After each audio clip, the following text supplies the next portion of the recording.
മലയാള cinema തന്നെ അവഗണിച്ചതായ അനുപമ പരമേശ്വർ. സുരേഷ് ഗോപി കേന്ദ്ര കഥാപാത്രമായി എത്തുന്ന Janaki versus state of Kerala എന്ന സിനിമയുടെ ഓഡിയോ ലോഞ്ചിങ്ങിൽ സംസാരിക്കവെയാണ് അനുപമ താൻ നേരിട്ട അവസ്ഥയെക്കുറിച്ച് തുറന്നു പറഞ്ഞത്.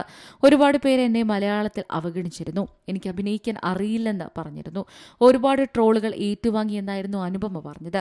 ഇതിന് പിന്നാലെ സംസാരിക്കവെയാണ് സുരേഷ് ഗോപി അനുപമയ്ക്ക് മറുപടി നൽകിയത്. അനുപമ ഇവിടെ ഹൃദയം തുറന്ന് പറഞ്ഞ കാര്യങ്ങളെക്കുറിച്ച്. അത് ആദ്യത്തെ സംഭവമല്ല അനുപമ, എനിക്കറിയാവുന്ന സത്യമുണ്ട്. സിമ്രാൻ ഒരുപാട് നമ്മൾ അവഹേളിച്ചുവിട്ട നായികയാണ്. പക്ഷെ പിന്നീട് മലയാളത്തിൽ നായികയായി വരാൻ അവരുടെ പിന്നാലെ നടന്ന വൻ സംവിധായകരെ എനിക്കറിയാം.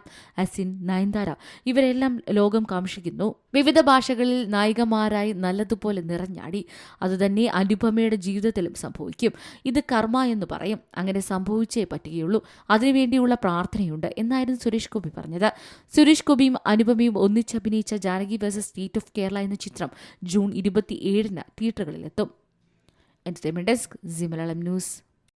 ഏറ്റവും പുതിയ വാർത്തകളും വിശേഷങ്ങളും വിരൽ തുമ്പിലറിയാൻ സി മലയാളം ന്യൂസ് എല്ലാ ഡിജിറ്റൽ പ്ലാറ്റ്ഫോമുകളിലും ലഭ്യം.